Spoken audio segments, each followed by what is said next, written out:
మనమంతా రాజ్యాంగాన్ని పరిరక్షించుకోవాల్సిన పరిస్థితుల్లో ఉన్నాము. పరిరక్షించుకోవాల్సిన బాధ్యత మన మీద ఉంది.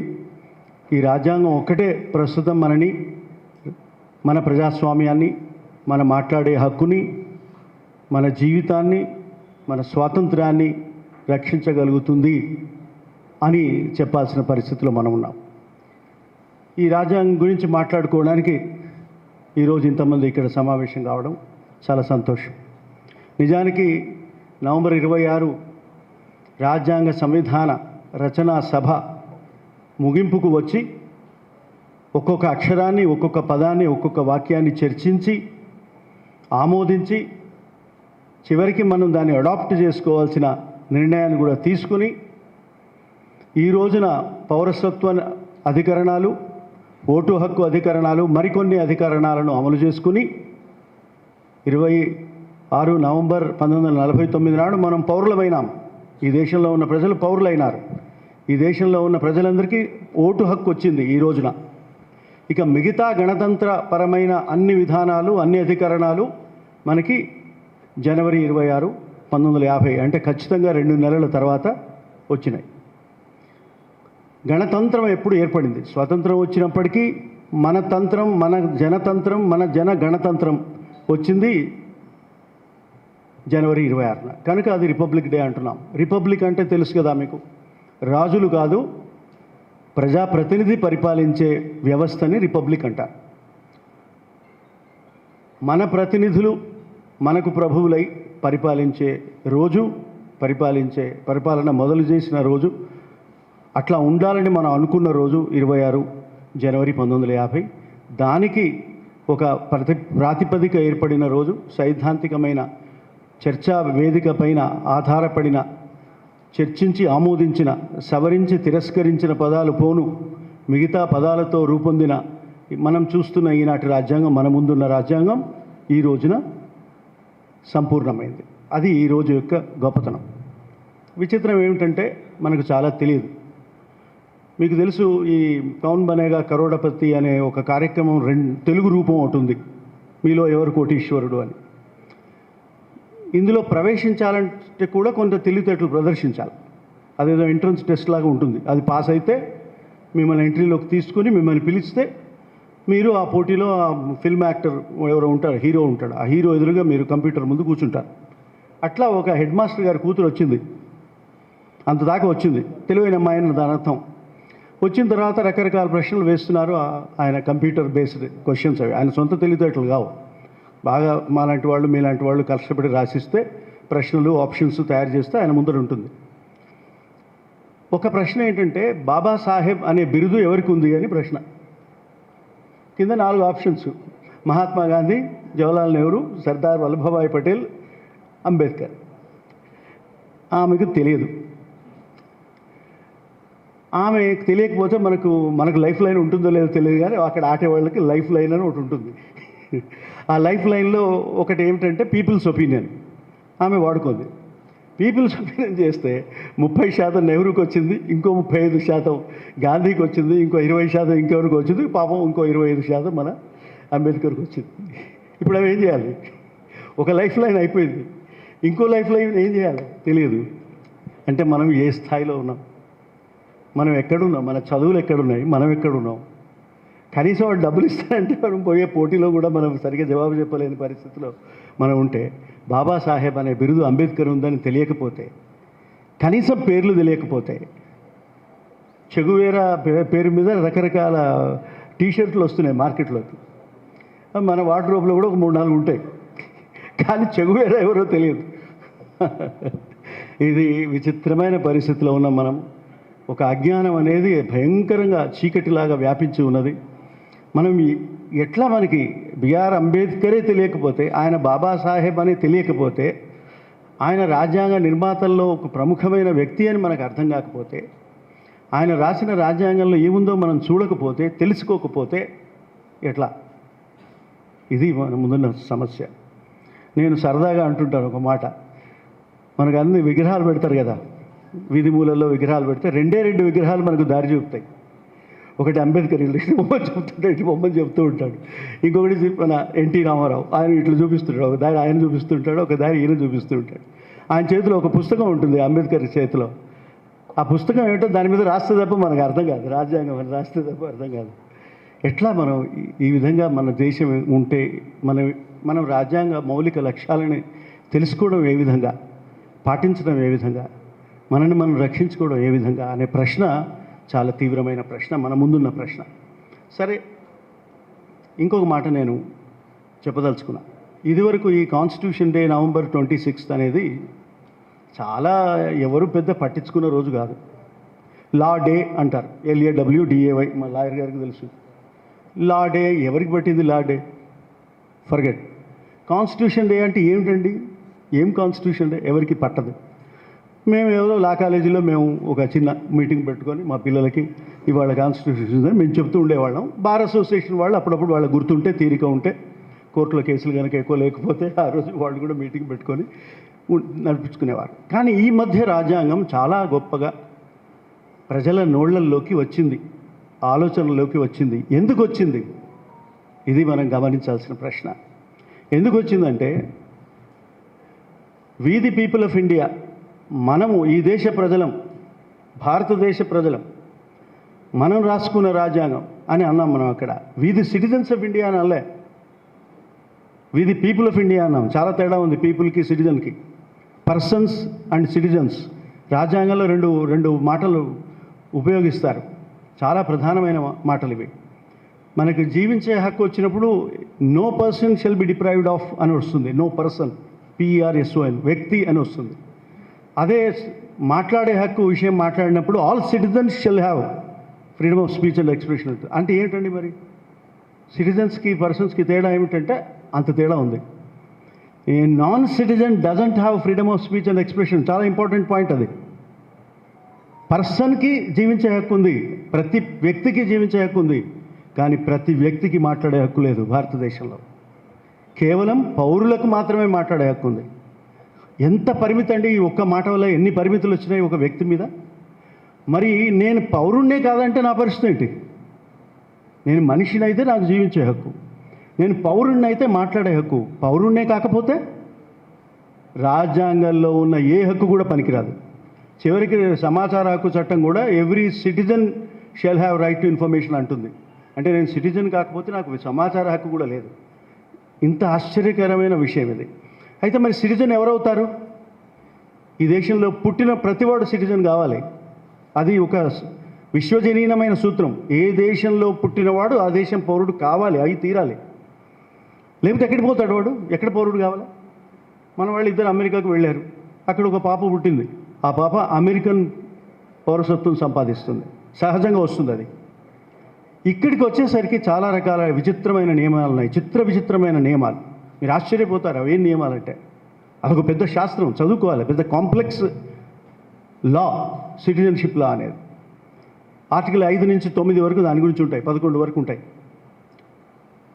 వాటిని సవరించారు. వాటికి సంబంధించి ఒక చట్టం చేశారు, సిటిజన్షిప్ యాక్ట్ని 1952లో. ఆ చట్టాన్ని సవరించారు 2019లో. CAA అంటారు. CAA అనేది రాజ్యాంగ నియమాలకు భిన్నంగా సవరించి మతం ఆధారంగా పౌరసత్వాన్ని నిర్ణయించే ఒకానొక లక్షణాన్ని ప్రవేశపెట్టారు గనక అది రాజ్యాంగ వ్యతిరేకమైన సవరణ అంటూ నినాదాలు, నిరసనలు, ఉద్యమాలు, ఆందోళనలు జరిగినాయి, ధర్నాలు జరిగినాయి కదా. అప్పుడు ఇది దేనికి భిన్నమైందో చెప్పడం కోసం ఈ CAA అనే చట్టం ఏ రాజ్యాంగ నియమానికి భంగకరంగా ఉందో చెప్పడం కోసం రాజ్యాంగ నియమాల గురించి మాట్లాడాల్సిన అవసరం వచ్చింది. ఈ రాజ్యాంగ నియమాలను మాట్లాడితే ఇంత పెద్దగా లా లెక్చరర్ ఏదో అడ్వకేట్ గారు కోర్టులో వాదించినట్టు ఉంటుంది కనుక చాలా సింపుల్గా చెప్పాలంటే ఏం చేయాలి అంటే పీఠిక చదవండి అన్నారు. రాజ్యాంగ పీఠిక చదవాలి. రాజ్యాంగ పీఠికలో ఏముందంటే రాజ్యాంగ సారాంశం మొత్తం ఉన్నది, రాజ్యాంగ రచన ప్రకటన ఉంది, రాజ్యాంగం ఎవరు రాశారో ఉంది, రాజ్యాంగం ఎవరు రాసి ఎవరికి సమర్పించారో ఉంది, రాజ్యాంగంలో ఏముందో ఉంది, రాజ్యాంగం ద్వారా ఏం సాధించాలో ఉంది, మన లక్ష్యం ఉంది, మన కార్యక్రమం ఉంది, మన ఎజెండా ఉంది. మనం అనుసరించవలసిన మార్గం ఉంది, అందులో మన రాజ్యాంగ లక్షణం ఉంది. అది ప్రియాంబుల్. ఆ ప్రియాంబుల్ చదవడం అనేది ఒక నిరసన కార్యక్రమంగా రూపుదిద్దుకున్నది. ఇంత ఆశ్చర్యం చూడండి. ప్రియాంబుల్ చదవడమే నిరసన. ప్రియాంబుల్ చదివినందుకు కేసులు పెట్టారు, క్రిమినల్ కేసులు, జైల్లో పెట్టారు.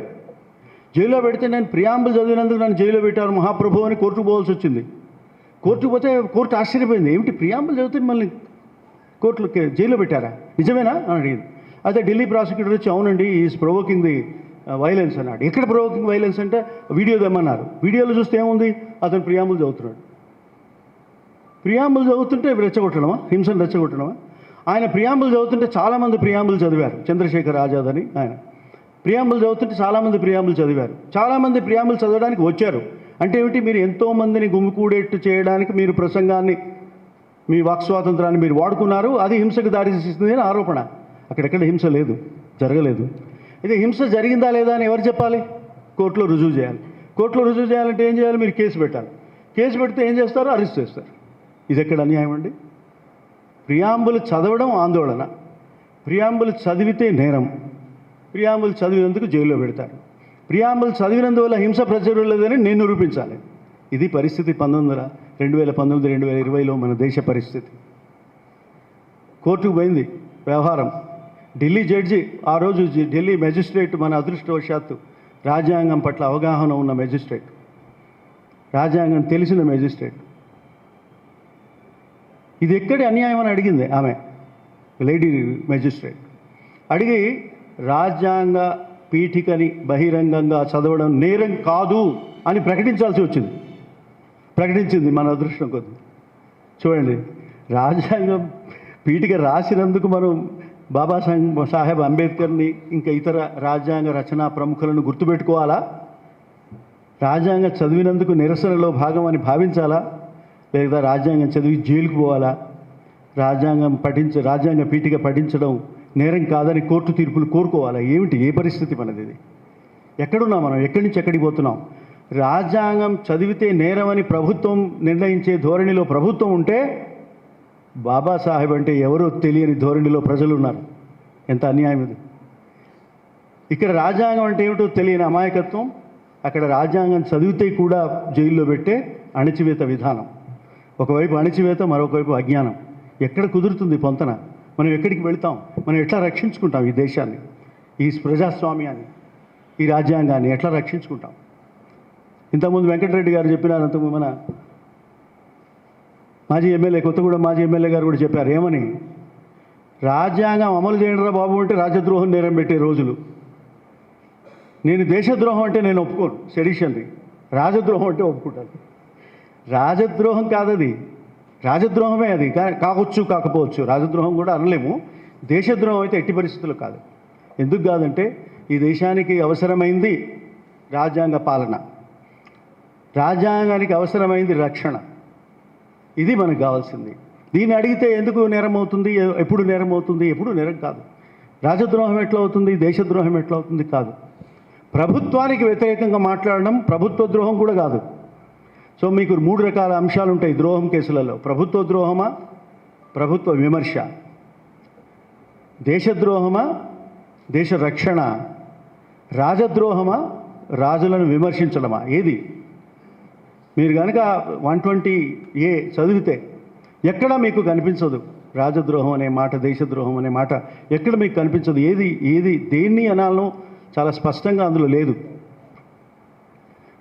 ఏదైతే మాటల ద్వారా మీరు దేశ భద్రతకి భంగం కలిగించే విధంగా వ్యవహరిస్తే అప్పుడు అది రాజద్రోహం అయ్యే అవకాశం ఉంది. కానీ మీ భద్రతకు భంగం కలిగించడం అంటే ఏంటి? Law and order is different from national security. Public order is different from law and order. Law and order చిన్న విషయం, ఏదో ఆ వీధిలో గొడవ జరగడం లా అండ్ ఆర్డర్ సమస్య. పబ్లిక్ ఆర్డర్ అంటే ఒక సామాజిక అశాంతి, సామాజిక శాంతిని భంగం చేయడం. దేశ భద్రత అంటే దేశ సమైక్యతను, సమగ్రతను రక్షించే పని. ఈ మూడింటిని ఒకే రకంగా ఆలోచిస్తున్నారు ఇప్పుడు. Law and order issue is being exaggerated as national security issue. ఇది ధోరణం ఇక్కడ జరిగేది. ఇది మిస్ఇంటర్ప్రిటేషన్ జరుగుతున్నది. మిస్ఇంటర్ప్రిటేషన్ అంటే మనం అన్వయించడం. ఒక పదానికి అర్థం ఏమిటి అని మనం ఆలోచించాలి. ఆ పదానికి అర్థం వాళ్ళు ఇష్టం వచ్చినట్టు వాళ్ళు చెప్పడానికి లేదు అధికారంలో ఉన్నవాళ్ళు. దానికి ఏ అర్థం ఉందో ఆ అర్థం మాత్రమే తీసుకోవాలి అని చెప్పడానికి కోర్టులు. కానీ కోర్టులకి మీ కేసులు వినేంత తీరిక లేదు.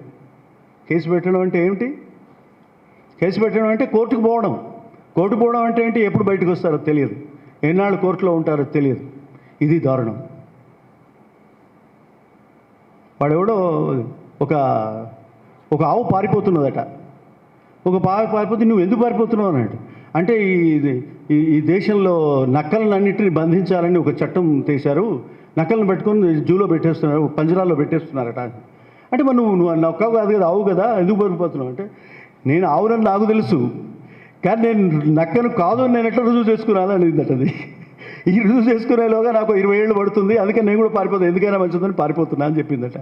అంటే మన న్యాయ వ్యవస్థ అంత ఆలస్యంగా ఉంది అని అర్థం అక్కడ ఒకవైపు. అంటే నేను సిటిజన్ అని నిరూపించుకునేది ఎట్లా? మా నాన్న సిటిజన్ అని నేను నిరూపించాలి. మా నాన్నగారు ఇప్పుడు లేరు. మా నాన్నగారు సిటిజన్ అని నేను ఎట్లా నిరూపించుకోవాలి అంటే, ఆయన పుట్టిన తేదీ నిరూపించాలి. ఆయన పుట్టిన తేదీ నిరూపించితే సరిపోదు, పుట్టిన చోటు కూడా నిరూపించాలి. నేను పుట్టిన చోటు, పుట్టిన తేదీ నిరూపించడానికి 90 ఏళ్ళు, 92 ఏళ్ళు, 95 ఏళ్ల క్రితం పుట్టిన మా నాన్నగారి, ఇప్పుడు జీవించలేని మా నాన్నగారి పుట్టిన తేదీని, పుట్టిన చోటును నేను రుజువు చేయడం నాకు సాధ్యమా ఇవాళ?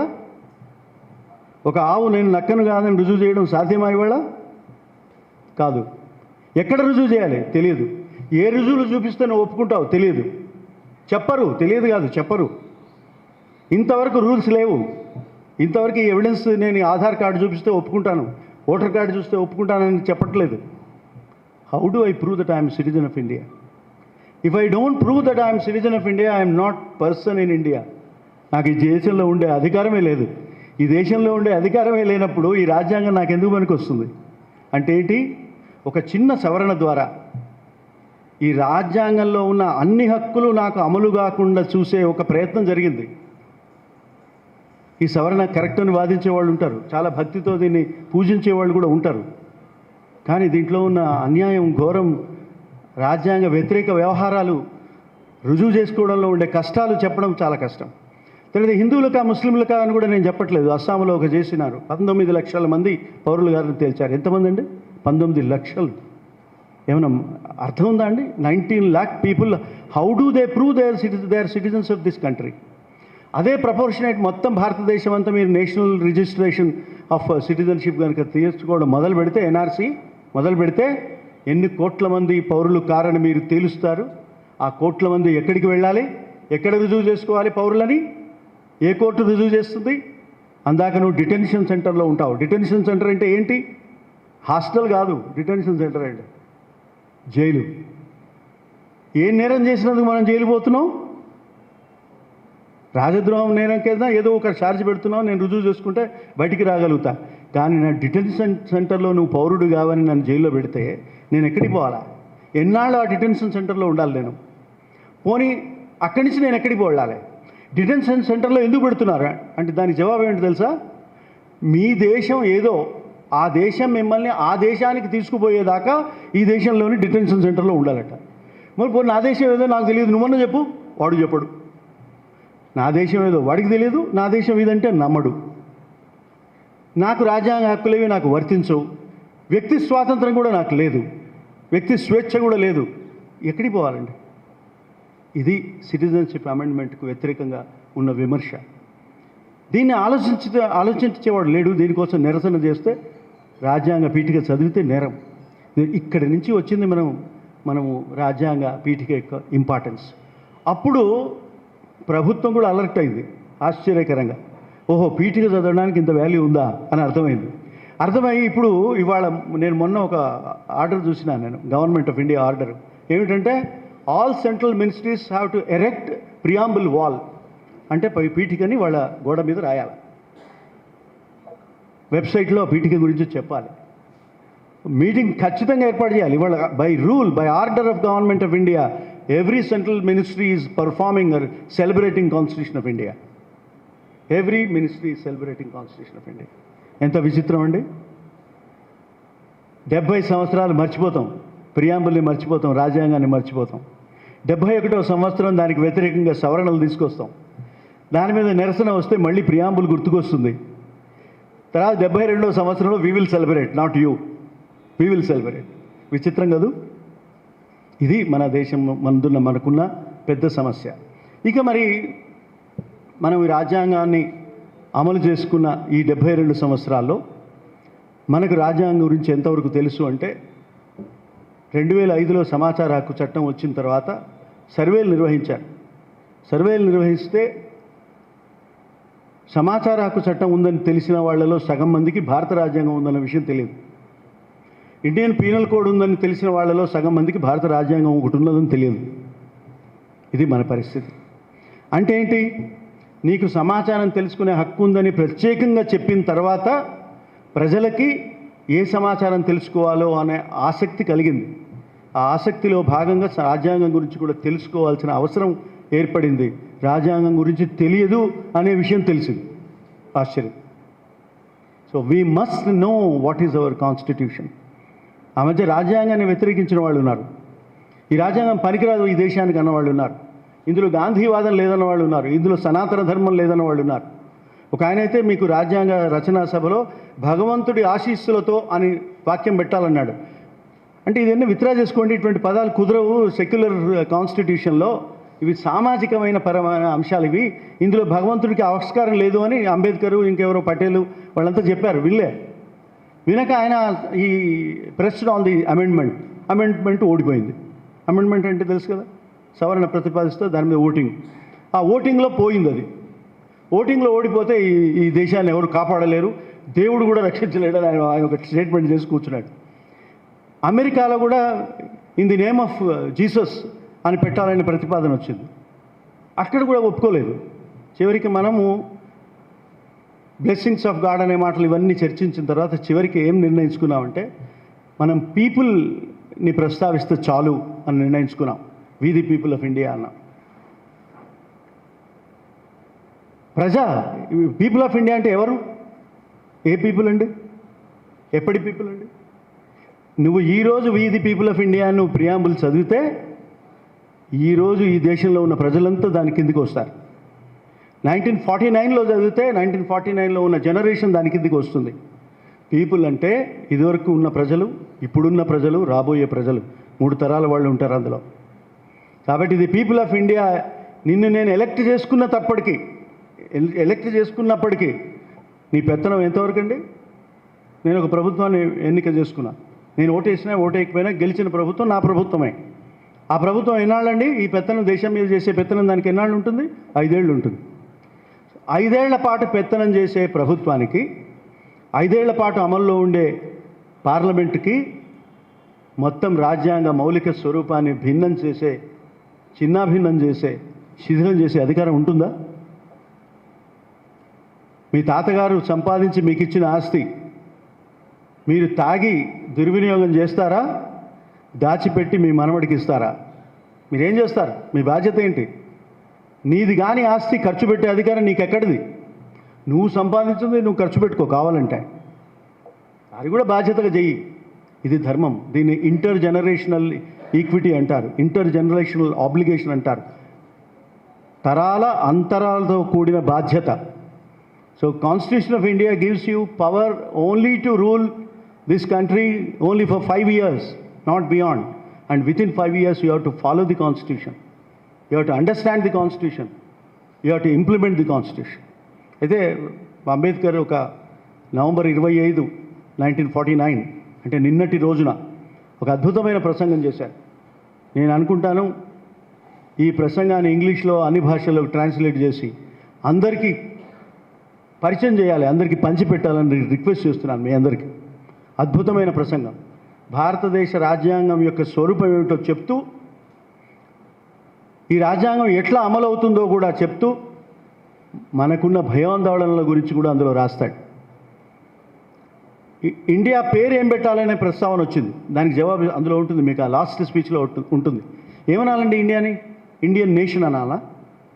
హిందూ దేశం అనాలనా? భారతదేశం అనాలనా? ఏమనాలి ఈ దేశాన్ని? ఈ చర్చ వచ్చింది. ఆర్టికల్ 1 ఏమిటో తెలుసా మీకు? ఎప్పుడైనా చదివారా ఆర్టికల్ 1? గుర్తుందా? దయచేసి చదవండి. ఆర్టికల్ 1 ఏమంటుందంటే India comma that is Bharat comma is union of states అని ఉంటుంది. భారతదేశం, ఇండియా అంటే భారతదేశం రాష్ట్రాల కూడలి అంటాడు. ఎంత మంచి మాట అండి ఇది. దీనికి ధనంజయ చంద్రచూడ్ అని సుప్రీంకోర్టు న్యాయవాది దీనికి అర్థం ఒక తీర్పులో చెప్పినాడు. ఎప్పుడు చెప్పినాడంటే, కేంద్ర ప్రభుత్వం రాష్ట్రాల అధికారాలను కైవసం చేసుకుంటూ ప్రతిదీ కేంద్రీకరిస్తూ ఆ కేంద్రీకృతమైన అధికారాన్ని కేంద్రంలో ఉన్న అధికారుల చేతికిస్తూ ఉన్నప్పుడు దాన్ని సవాలు చేసిన ఒక సందర్భంలో ధనంజయ చంద్రచూడ్ ఒక్కసారి ఆర్టికల్ 1 చదువుకోండి అని చెప్పాడు.